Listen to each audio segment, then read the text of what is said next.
It's like, oh, what the fuck? You're in that thing? We know Bill Burr from his hilarious, but sometimes controversial stand-up performances.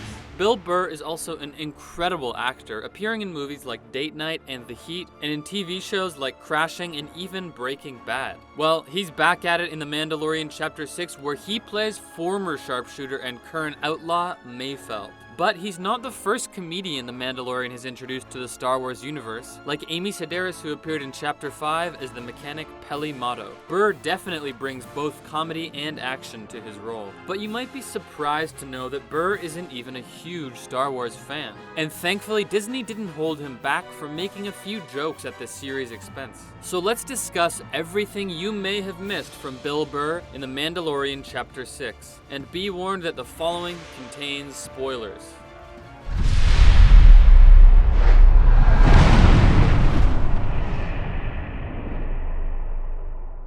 When we first meet Mayfeld, he's introduced by Ran as a former Imperial sharpshooter, to which Mando replies, "That's not saying much." If you haven't been a Star Wars fan for long, you may not know that the shooters we most often see working for the Imperial Army are the Stormtroopers, who fans have been making fun of since the very first Star Wars was released because of their inability to actually hit their targets. So, really, saying that any Stormtrooper is a sharpshooter is a bit of a stretch. In fact, they're often thought of as the most inefficient army in the galaxy. Mayfeld replies that he was never a Stormtrooper, but we have to appreciate the show giving us an excuse to laugh at a long-running joke in the Star Wars universe.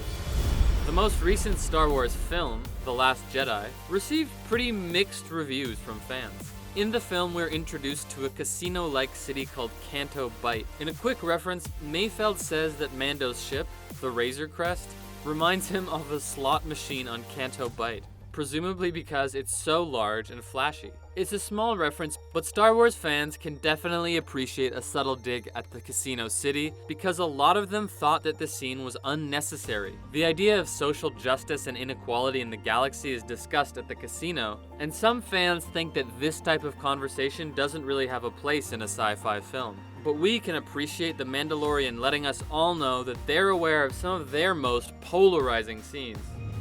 Maybe he's a Gungan. Jar Jar Binks is probably best known in the Star Wars universe for his unique voice, and Burr does a solid impression in Chapter 6. When Mayfeld and his ragtag team are questioning what Mando is hiding under his helmet, he asks whether or not the Mandalorian is secretly a Gungan. Jar Jar Binks is the most well-known Gungan in the Star Wars universe.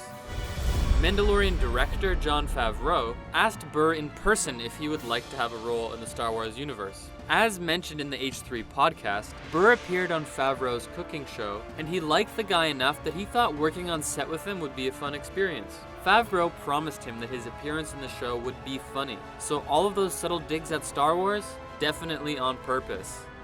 So, did you like Burr's role in The Mandalorian? Do you think he'll reappear in any future episodes? We'll be anxiously waiting to see, and in the meantime, we're sure this isn't the last appearance by a comedian in the Star Wars universe.